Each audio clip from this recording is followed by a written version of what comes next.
Hello दोस्तों। तो स्वागत है आपका इस जी के G S by Krishna Kumar YouTube channel पर। तो हमने कोशिका चैप्टर को पूरा पढ़ लिया था और उसके अंदर हमने क्वेश्चंस भी कर लिए थे। ठीक है, उस क्वेश्चंस को प्रैक्टिस कर लेना। ओके। अब अब हम पढ़ने वाले हैं पोषक तत्व। नेक्स्ट चैप्टर है आपका पोषक तत्व बायोलॉजी का। ठीक है, तो चैनल को सब्सक्राइब कर देना और लाइक भी कर देना। सब्सक्राइब करने से जो हम वीडियो डालेंगे तो वो आपके नोटिफिकेशन के रूप में आपके लिए पहुंच जाएगी। ठीक है, इसीलिए सब्सक्राइब किया जाता है। अब देखो, हम पढ़ने वाले हैं पोषक तत्व।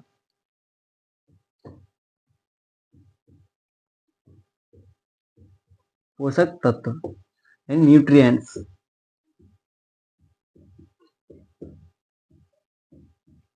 ठीक है, न्यूट्रिएंट्स। देखो, पोषक तत्व होते क्या हैं? यानी कि जीवों की वृद्धि, यानी जैसे हमें तो हमारी वृद्धि और विकास के लिए जो हम ग्रहण करते हैं तो उन्हीं को हम पोषक तत्व कहते हैं। ठीक है, तो लिखो, सजीवों की वृद्धि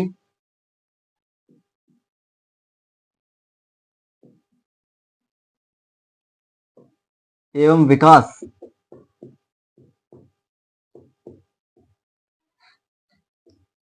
के लिए आवश्यक तत्व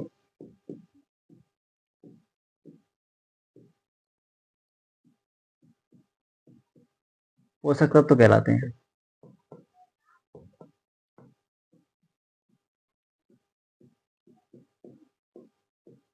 ठीक है, देखो,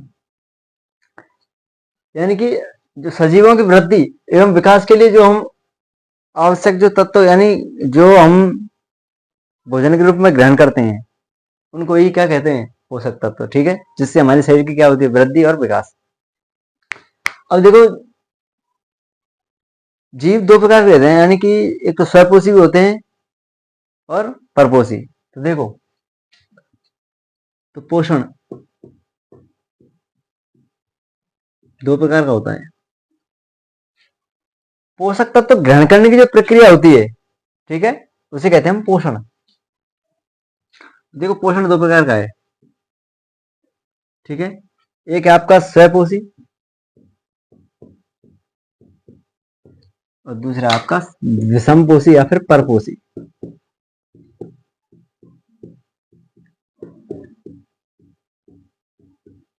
ठीक है, ओके। अब इनको समझते हैं। देखो, स्वपोषी, स्वयं से अपना, पोषी मतलब पोषण, जो अपना पोषण स्वयं करते हैं। ठीक है, उन्हें कहते हैं हम स्वपोषी। और विषमपोषी, जो दूसरों पर निर्भर रहते हैं, ठीक है, उन्हें कहते हैं हम विषमपोषी यानी परपोषी। तो नोट करो, स्वयं भोजन निर्माण, जो अपना भोजन स्वयं बनाते हैं, तो स्वयं भोजन निर्माण। और इसमें जो दूसरों पर निर्भर रहते हैं, दूसरों पर निर्भर। ठीक है, स्वयं स्वयं भोजन निर्माण। स्वयं भोजन निर्माण कौन करते हैं? तो वो है आपके पेड़ पौधे यानी पादप। तो देखो, पेड़ पौधे ये किस प्रकार करते हैं?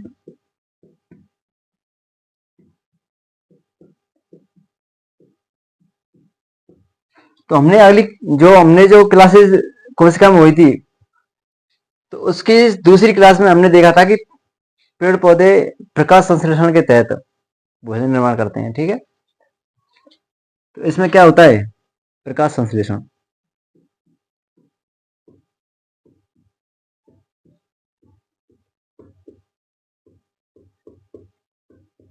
ठीक है, इसके तहत पेड़ पौधे भोजन निर्माण करते हैं। ठीक है, विषमपोषी में एग्जाम्पल है आपके कौन? शाकाहारी, शाकाहारी जीव जंतु और मांसाहारी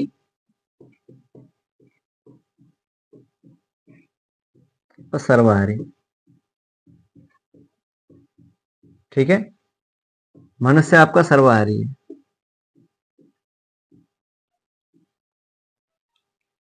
और शाकाहारी में आपको कौन कौन आते हैं? बकरी। ठीक है, और मांसाहारी में शेर, बाघ, चीता, वो। तो ये हुआ आपका विषमपोषी, ये हुआ स्वपोषी। पोषक तत्व बारे में पढ़ा हमने। सजीवों की वृद्धि एवं विकास के लिए आवश्यक तत्व पोषक तत्व कहलाते हैं, ठीक है। और पोषण स्वपोषी और विषमपोषी दो प्रकार का। स्वपोषी में स्वयं भोजन निर्माण और परपोषी में जो दूसरों पर निर्भर रहते हैं। और इसका एग्जाम्पल है पेड़ पौधे, और इसके एग्जाम्पल है शाकाहारी, मांसाहारी और सर्वाहारी। तो शाकाहारी को इंग्लिश में क्या कहते हैं? हर्बीवोरस। मांसाहारी कार्निवोरस। सर्वाहारी ओमनिवोरस, ठीक है। तो नेक्स्ट बढ़ते हैं हम आगे।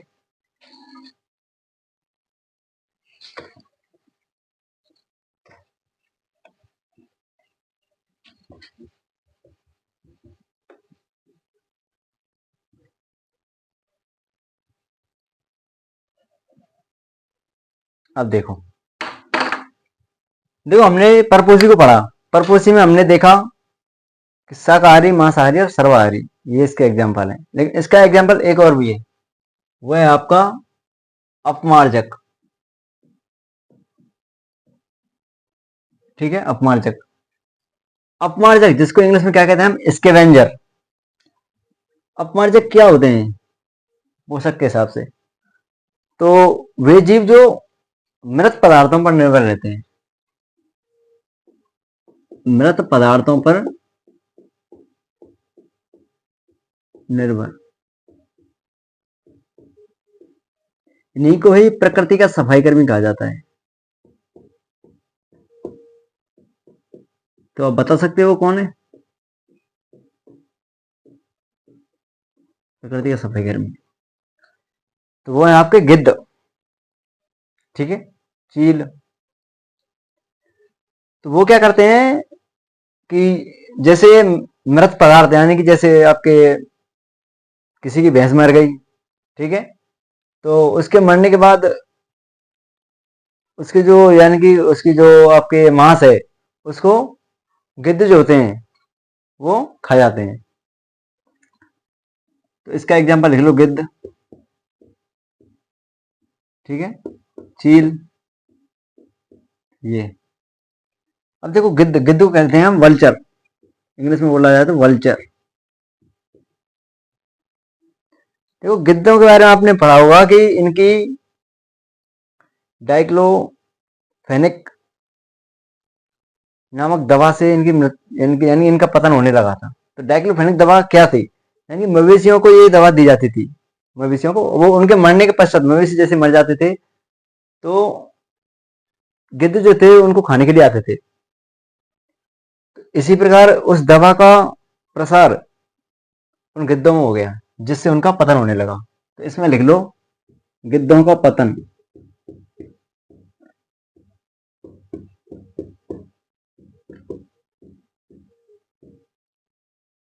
किसके कारण? डाइक्लोफेनिक दवा के कारण, ठीक है। ओके, इतना पढ़ लिया हमने। तो देखो जो अमरवेल है, अमरवेल में क्लोरोफिल नहीं पाया जाता, ठीक है। अमरवेल में क्लोरोफिल नहीं पाया जाता, फिर भी वो क्या है? फिर वो परपोषी है।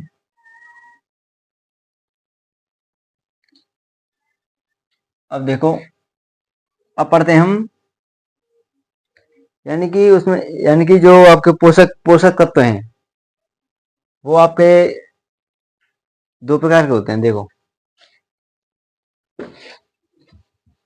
अब हम बात करते हैं पोषक तत्वों की।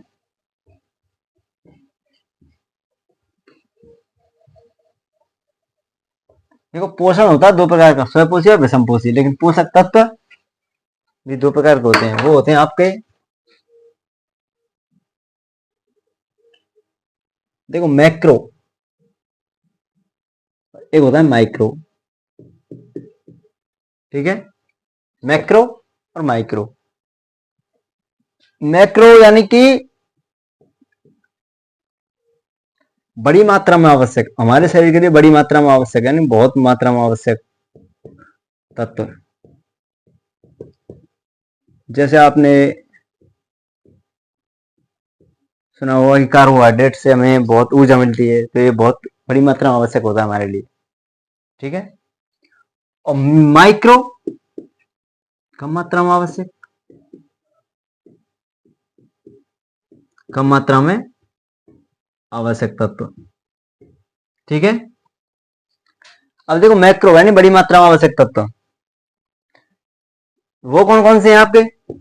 कार्बोहाइड्रेट,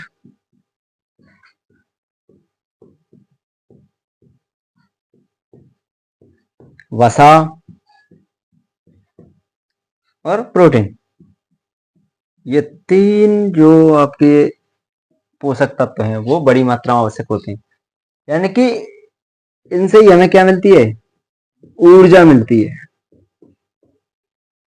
अब पूछा जाए कि जल से भी सर ऊर्जा मिलती है क्या? नहीं, जल से कोई ऊर्जा नहीं मिलती। ठीक है। अब देखो कम मात्रा में आवश्यक तत्व कौन कौन से हैं? वो है आपके विटामिन और खनिज लवण।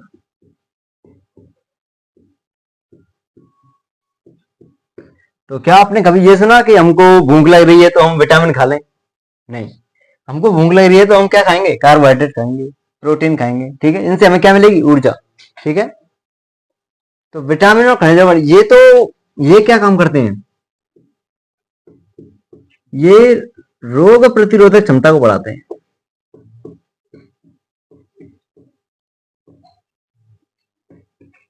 ये रोग प्रतिरोधक क्षमता को बढ़ाते हैं, यानी कि ये उपापचय क्रियाओं को रेगुलेट करते हैं।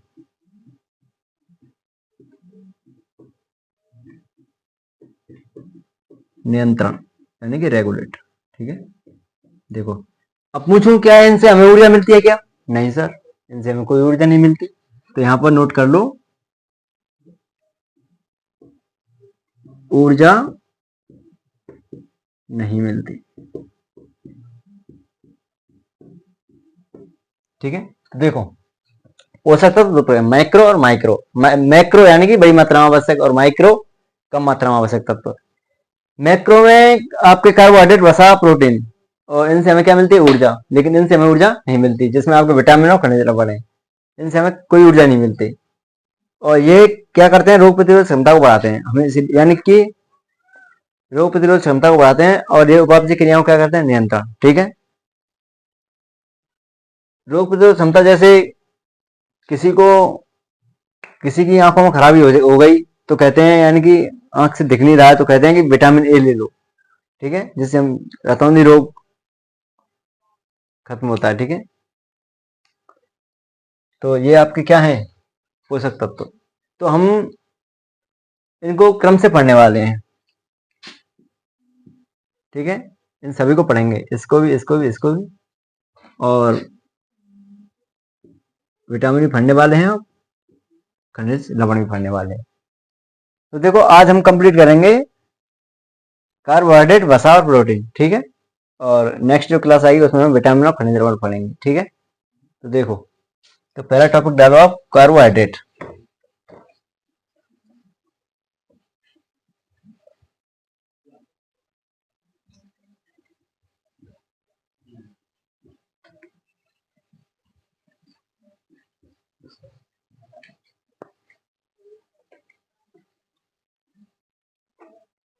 डालो कार्बोहाइड्रेट।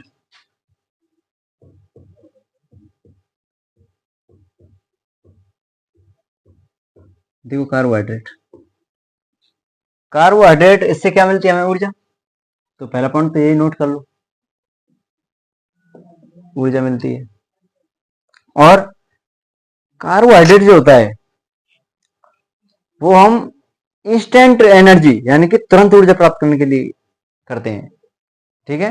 इसका उपयोग आपके जो दौड़ करते हैं, जिम करते हैं, इसका उपयोग करते हैं कार्बोहाइड्रेट का। जैसे आपके ग्लूकोन डी पीते हैं वो। ठीक है। जिम करते हैं तो ग्लूकोन डी का बहुत उपयोग किया जाता है।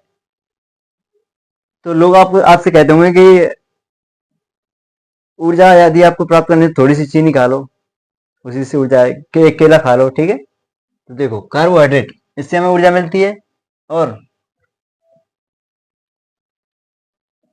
तुरंत ऊर्जा प्राप्त करने के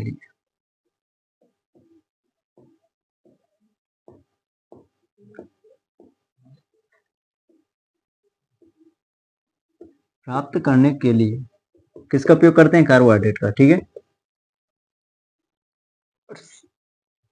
कार्बोहाइड्रेट में 60 से 70% ऊर्जा मिलती है हमें, ठीक है। और देखो, इसे ही हम एनर्जी ड्रिंक कहते हैं। एनर्जी ड्रिंक में आपके सामने जैसे ग्लूकोन डी, यानी जो जिम वाले हैं, रेस वाले हैं, वो ग्लूकोन डी का उपयोग करते हैं, ठीक है। इसके और भी एग्जांपल, जैसे अनाज, अनाज में आपके गेहूं, चावल, बाजरा ये आ जाएंगे, और शक्कर, ठीक है, और ग्लूकोन डी, यानी ये तो महत्वपूर्ण एग्जाम्पल है इसके। अब देखो, कार्बोहाइड्रेट जो होती है, कार्बोहाइड्रेट में यानी कि देखो, यानी कि कार्बोहाइड्रेट में क्या पाई जाती है, शर्करा,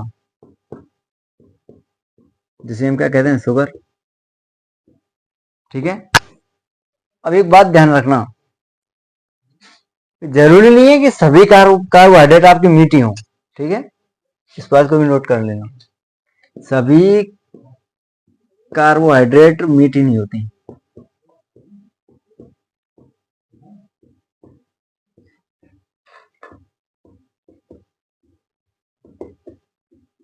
देखो देखो हमने क्या पढ़ा, कार्बोहाइड्रेट में, कार्बोहाइड्रेट ऊर्जा, तुरंत ऊर्जा प्राप्त करने के लिए, और 60 से 70% ऊर्जा प्राप्त होती है। एनर्जी ड्रिंक यानी ग्लूकोन डी, और इसका एग्जांपल है आपके अनाज और शक्कर, शक्कर का मतलब है चीनी यानी शुगर, ठीक है। और फाइव यानी कि इसमें कार्बोहाइड्रेट शर्करा पाई जाती हैं, और आपके सभी कार्बोहाइड्रेट मीठी नहीं होती, इस बात को ध्यान रखना। अब देखो, कार्बोहाइड्रेट में जो शर्करा पाई जाती हैं, वो आपकी, उनको 3 भागों में बांटा गया है, यानी कि देखो, कोई सा भी कार्बोहाइड्रेट हो तो उसमें 3 एलिमेंट तो 100% पाए जाएंगे, वो है आपके सी, एच और ओ, कार्बन, हाइड्रोजन और ऑक्सीजन, ठीक है। अगर कार्बन भी हो, हाइड्रोजन भी हो, ऑक्सीजन भी हो और नाइट्रोजन भी हो, तो वो हो जाता है आपका प्रोटीन, ठीक है। लेकिन ये तीनों कार्बोहाइड्रेट, जो कार्बोहाइड्रेट में ये 3 शर्करा पाई जाती है, नोट करो, मोनोसैकेराइड,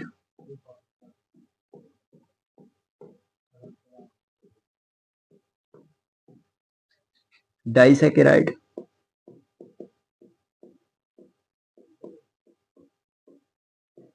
और पॉलीसैकेराइड,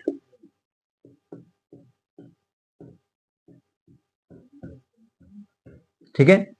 मोनोसैकेराइड, मोनो का अर्थ होता है यानी कि एक, जिसमें एक शर्करा पाई जाती है, ओनली एक, ठीक है। डाइसैकेराइड जिसमें 2 शर्करा पाई जाती है, और पॉलीसैकेराइड जिसमें 2 से अधिक शर्करा पाई जाती है, ठीक है। ये आपके पॉलीसैकेराइड। देखो, एक शर्करा पाई जाने वाले एग्जाम्पल कौन कौन से, इसको एग्जाम की दृष्टि से बहुत ही महत्वपूर्ण मानना, ये जो मैं अब लिखा रहा हूं, ठीक है। देखो, मोनोसैकेराइड शर्करा कौन कौन सी होती है, तो नोट करो, एक होती है आपकी क्या, ग्लूकोज,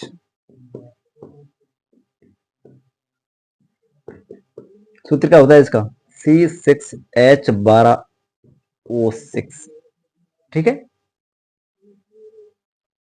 इसी को ही हम क्या कहते हैं, ब्लड शुगर, ब्लड शुगर के नाम से खेला जाता है ग्लूकोज को। अब देखो, नेक्स्ट है आपकी क्या, फ्रक्टोज, ठीक है, फ्रक्टोज, यानी कि फ्रक्टोज जो होती है वो प्राकृतिक रूप से पाई जाने वाली सबसे मीठी शर्करा, तो देखो सबसे मीठी शर्करा,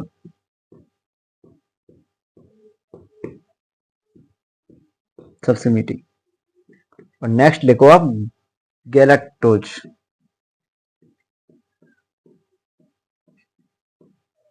ठीक है, ये 3 शर्करा मोनोसैकेराइड है, इनको ध्यान रखना है बिल्कुल से। अब तो डाइसैकेराइड में आपका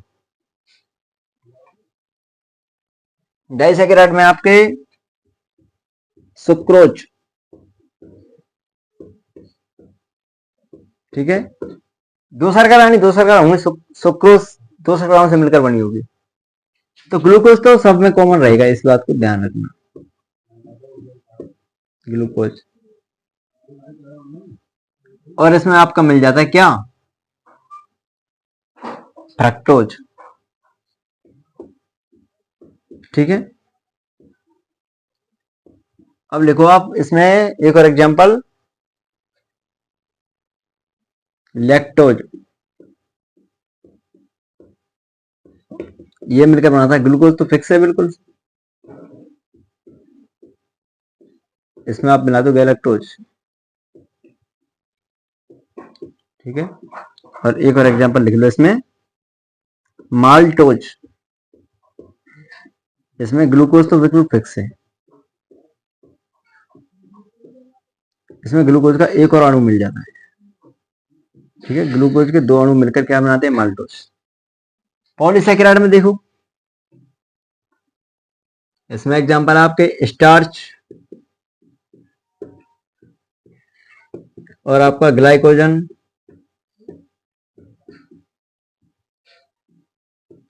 काइटिन और सेलुलोज, ठीक है। देखो ये जो आप जो ये पेज देख रहे हो, ये एग्जाम की दृष्टि से बहुत ही महत्वपूर्ण है, इसमें से एग्जामिनर क्वेश्चन पूछता है। कार्बोहाइड्रेट 3 प्रकार की, मोनोसैकेराइड, डाइसैकेराइड, पॉलीसैकेराइड। मोनोसैकेराइड में 1 शर्करा, डाइसैकेराइड में 2 शर्करा, पॉलीसैकेराइड में 2 से अधिक शर्करा, ठीक है। मोनोसैकेराइड के 3 example, glucose, fructose, galactose. Disaccharide के 3 एग्जांपल, सुक्रोज, लैक्टोज और माल्टोज। और पॉलीसैकेराइड के स्टार्च, ग्लाइकोजन, काइटिन और सेलुलोज, ठीक है। ये आपका कार्बोहाइड्रेट, ठीक है। ओके, कार्बोहाइड्रेट के बारे में हम थोड़ा और जान लेते हैं हम। और देखो,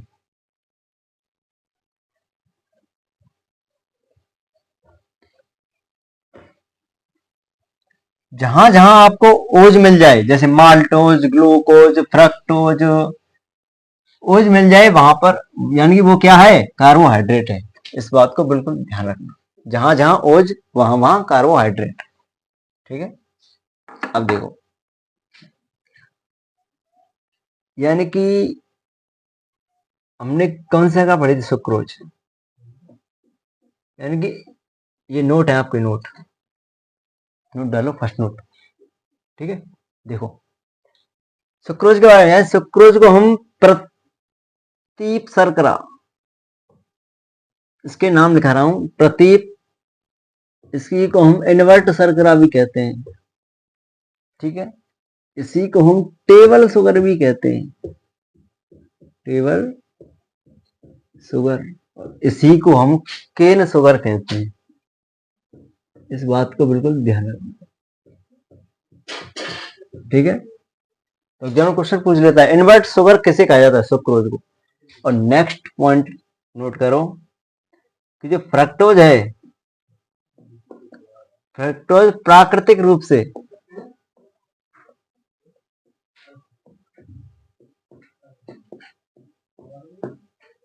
सबसे मीठी शर्करा जो फलों में पाई जाती है, ठीक है। अब देखो, ओके, इसमें थर्ड पॉइंट नोट करो आप, यानी जो राइबोसोम है, उसमें कौन सा शर्करा पाई जाती है, पेंटोज, तो ओज लग गया, ठीक है, यानी शर्करा, पेंटोज शर्करा, शर्करा नोट कर लो यहाँ पर, शर्करा। और नेक्स्ट आपका ग्लूकोज, ग्लूकोज में कौन सा शर्करा, हेक्सोज, ठीक है। ओके, और भी देखो, यानी कि जो आपके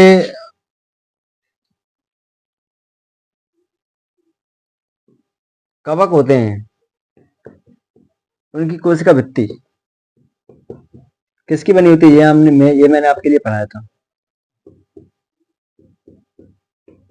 तो बता सकते हो क्या आप इसका आंसर? और देखो, जीवाणु की कोशिका भित्ति, ठीक है, और पादपों की कोशिका भित्ति। तो बताओ किस किस की बनी होती है? 3 क्वेश्चन बहुत ही इंपोर्टेंट है।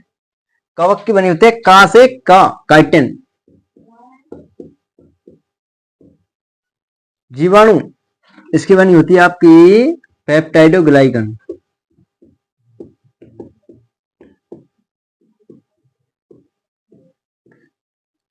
पादप बनी होती है सेल्यूलोज की। याद कर लेना इनको, फिर कह रहा हूं, ठीक है। सुक्रोज को प्रतीप, इन्वर्ट और टेबल शुगर और केन शुगर कहते हैं। फ्रक्टोज प्राकृतिक रूप से पाई जाने वाली सबसे मीठी शर्करा है। और राइबोसोम को पेंटोज शर्करा और ग्लूकोज को हेक्सो शर्करा कहते हैं। और कवकों में कोशिका भित्ति काइटिन की बनी होती है, जीवाणु में पेप्टाइडोग्लाइकन की, और पादपों में सेलुलोज की कोशिका भित्ति बनी होती है। ध्यान रखना, कोशिका भित्ति ओनली पादपों में पाई जाती है, ना कि जीव जंतुओं में, ठीक है। अब देखो, अब एक और पॉइंट नोट कर लेते हैं हम कार्बोहाइड्रेट के बारे में, उसके बाद हम पढ़ेंगे क्या? प्रोटीन, ठीक है।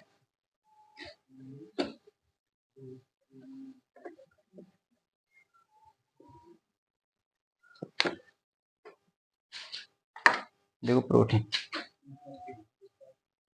कार्बोहाइड्रेट के बारे में एक और पॉइंट नोट करो। देखो वीडियो को पूरा देखना है, ये जो क्लास है वो आपकी बहुत मजेदार होने वाली है, ठीक है। एग्जाम में इसमें से क्वेश्चन पूछे जाएंगे। देखो कार्बोहाइड्रेट, देखो यानी कि ये जो कार्बोहाइड्रेट है, यानी कि इससे तुमने सुना होगा कि मीठा खाने से हमारा शरीर खराब होता है, ठीक है। तो देखो, इसलिए कुछ कृत्रिम शुगर बनाई गई, यानी कि कृत्रिम शुगर जो मीठी तो हो, लेकिन इनमें क्या नहीं हो? शर्करा नहीं हो। तो उनके कुछ एग्जाम्पल नोट कर लो, ठीक है। पहला एग्जाम्पल लिखो, सुक्रालोज।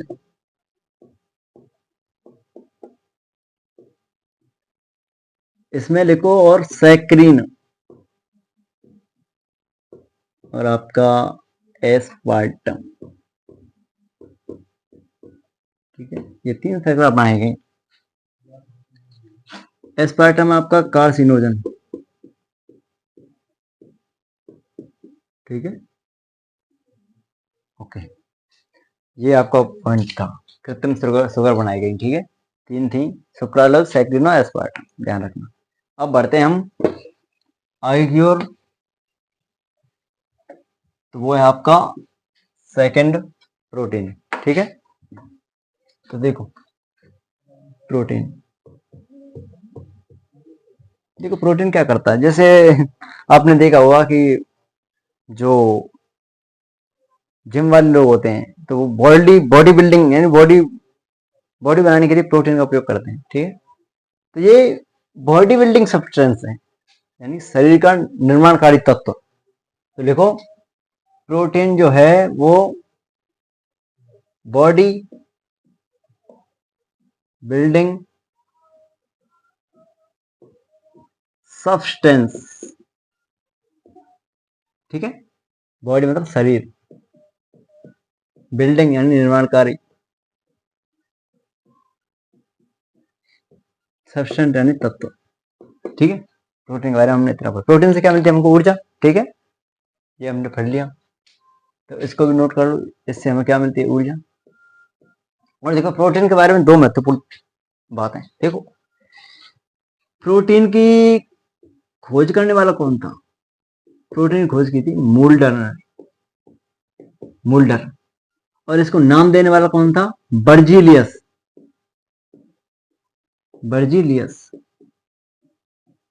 ठीक है, ओके। देखो जो प्रोटीन है वो ये क्वेश्चन बहुत ही इंपॉर्टेंट है। जो आपका प्रोटीन होता है वो अमीनो अम्ल का बहुलक होता है। नोट करो, प्रोटीन अमीनो अम्ल का बहुलक होता है।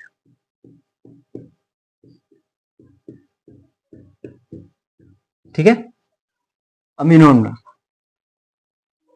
जिसमें जो बंध होते हैं उस बंध को कहते हैं हम पेप्टाइड बंध, पेप्टाइड बंध, पेप्टाइड बॉन्ड। ठीक है, ओके। तो हम कुछ प्रोटीन पढ़ते हैं। ठीक है, एग्जाम्पल जैसे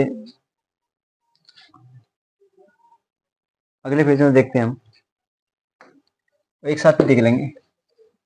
देखो कुछ प्रोटीन्स, तो प्रोटीन खोज किसने की थी? मोल्डर ने, और इसको नाम तो किसने दिया? बर्जेलियस ने।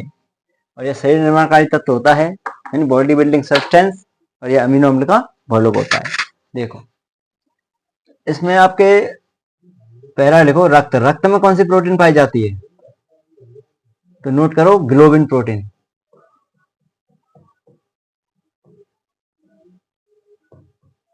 ठीक है, इनको याद करना, बिल्कुल मोस्ट क्वेश्चंस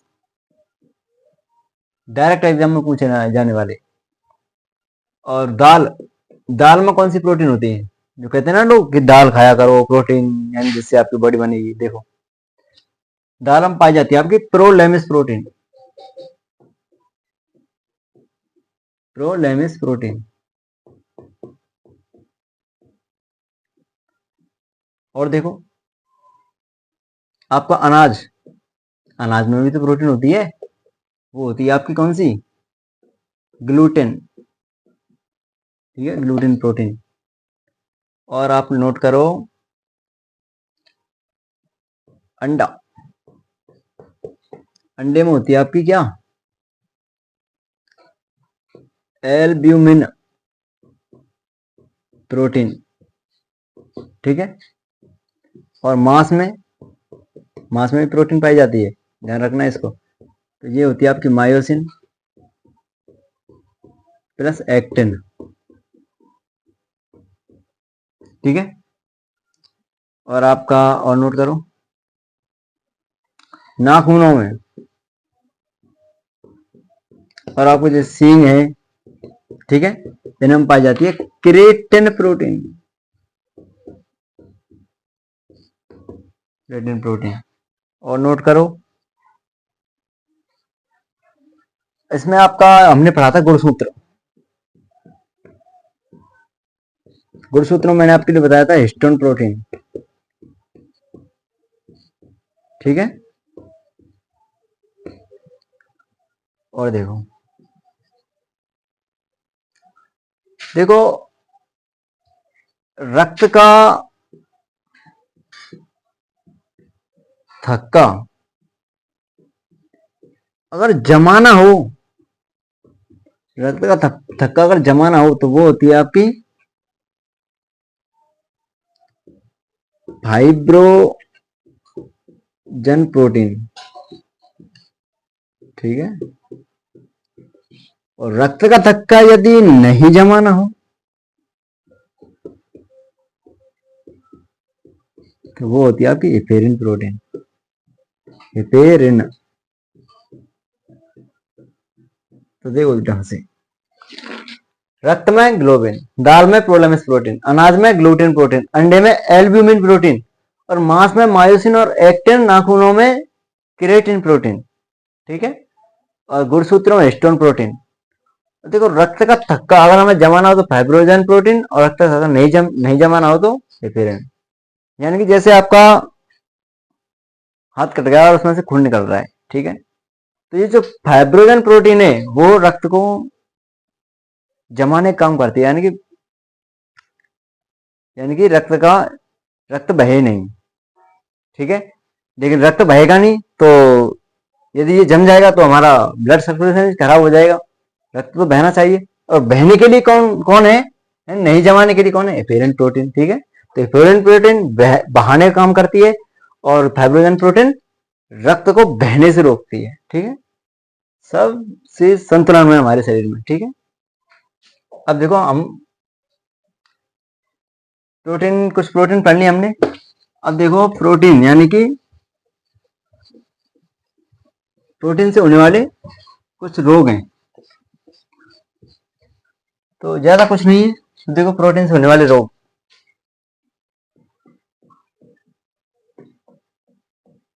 प्रोटीन से होने वाले रोग वो आपके पहला मेरेस्मस, दूसरा क्वासियोरकोर।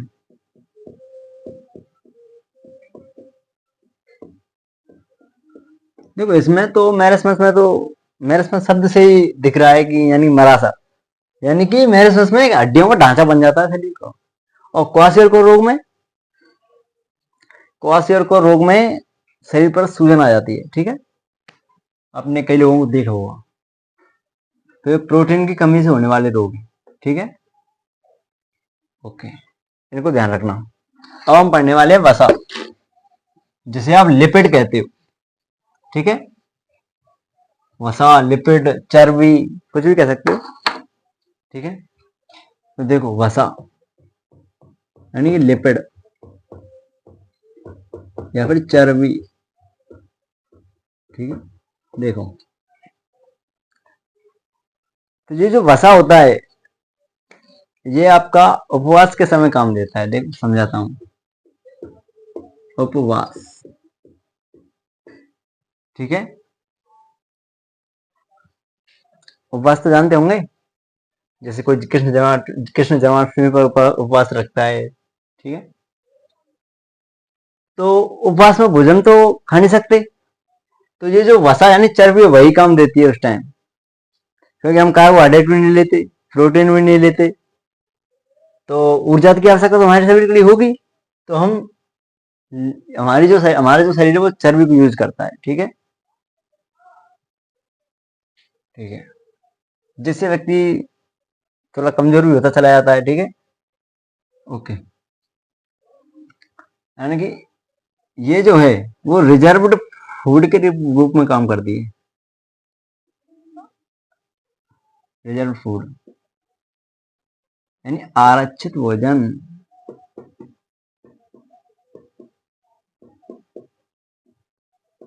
तो देखो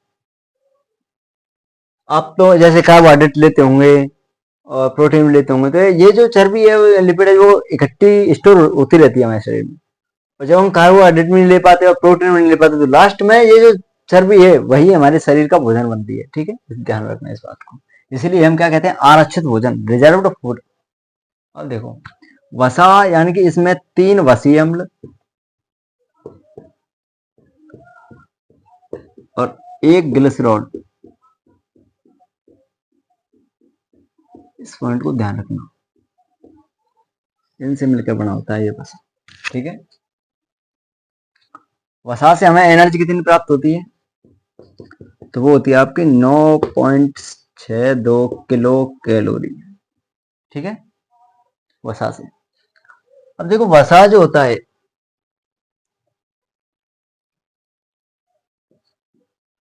और आपकी कार्बोहाइड्रेट में हमने बताया नहीं आपके लिए, लेकिन यहां बता देते हैं। कार्बोहाइड्रेट में आपकी ऊर्जा प्राप्त होती है कितनी, 4.2 किलो कैलोरी। ठीक है, ठीक है, ये आपका यानी कि वसा और इसे रिजर्व फूड, आरक्षित भोजन, 3 वसीयम प्लस 1 ग्लिसरॉल। वसा यानी वसा में कितनी, यानी कि 1 ग्राम वसा में, नोट करो 1 ग्राम वसा होना चाहिए। ठीक है, 1 ग्राम वसा में 9.62 किलो कैलोरी ऊर्जा, और 1 ग्राम कार्बोहाइड्रेट में 4.2 किलो कैलोरी ऊर्जा होती है। ठीक है, अब देखो हम पढ़ते हैं वसा के प्रकार। ठीक है, वसा के प्रकार, इनको साथ ही साथ याद करते चलना। ओके, नहीं तो पीछे याद नहीं होते, आपका कंटेंट बढ़ता जाएगा और कहीं ऐसा नहीं है कि आप देखते ही रह जाएं। ठीक है, अब देखो वसा के प्रकार,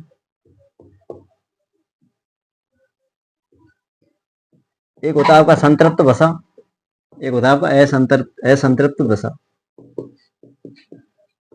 ठीक है। संतृप्त वसा में एकल बॉन्ड एकल बंध होता है और असंतृप्त वसा में द्विबंध और त्रिबंध होता है।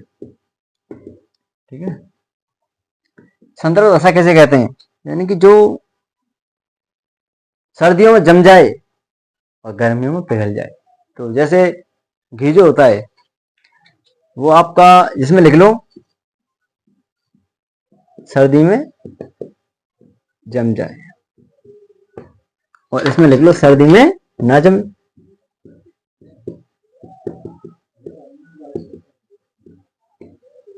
इसका एग्जांपल लिखो, जैसे आपका घी सर्दियों में जम जाता है। ठीक है। नारियल का तेल, ये इसका एग्जांपल है। ठीक है।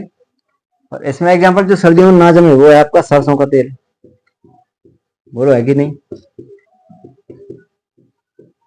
और आपका सूरजमुखी का तेल।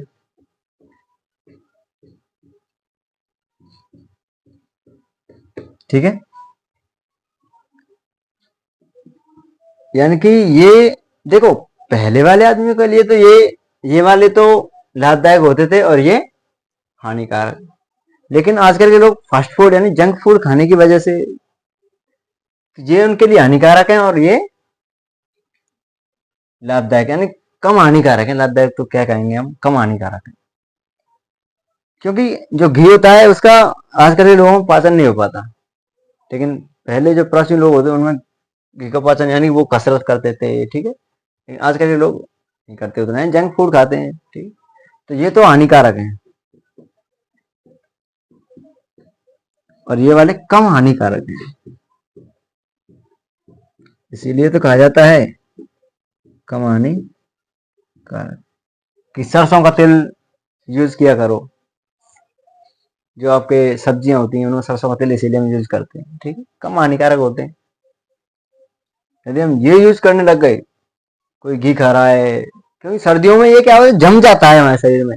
हम कसरत करते नहीं है जिससे ये इसका पाचन हो जाए, तो जम जाता है तो बहुत नुकसान करता है। ठीक है। ओके, ये हमने वसा के बारे में पढ़ा। तो हम